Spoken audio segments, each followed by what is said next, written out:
Hello sir, hello guys. None po tayo problem about sa energy density formula. So ang problem is an electromagnetic wave in free space has an electric field amplitude of E sub 0 equals 1700 V over M. Calculate both electric and magnetic field energy density including total energy density. So tulo atong pangitaon, pinakauna is ang electric field. So U E is equals to 1/2 epsilon 0 E squared.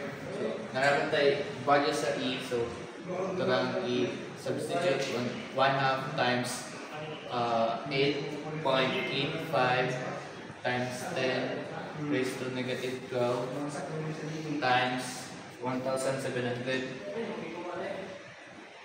squared. So ang answer ana is 1.279 times 10 raised to negative 5 J over M squared cube. Meter na. So na the answer sa electric field. Sunod, magnetic field ng pod. So UB is equals to 2 times mu sub 0, which is 4 pi mu times B squared. So ang value sa mu sub 0 is equals to 4 pi times 10 raised to negative 7. So 1 times 2 1 over 2 times 4 pi times 10 raised to negative 7 times sabot nato sa B nato, which is wala pa man. So atong pangitawon na po ang B una. Ang B kay B equals to E over C. Ang C nato diri is speed of light, which is 3 times 10 raised to 8 meter per second. So atong value kay sa E is ano man 1,700 over sa 3 times 10 raised to 8.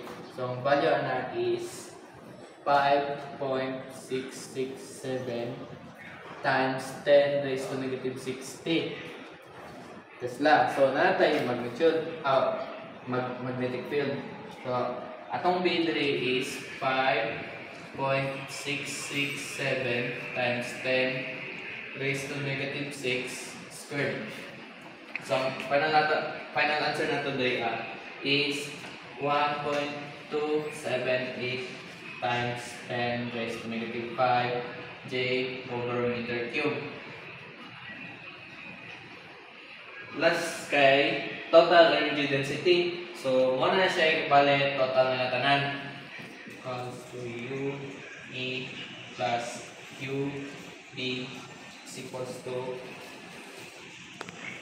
1.279 times 10 raised to negative 5 plus 1.278 times 10 raised to negative 5. Ang total niya is 2.557 times 10 raised to negative 5 J over meter cube.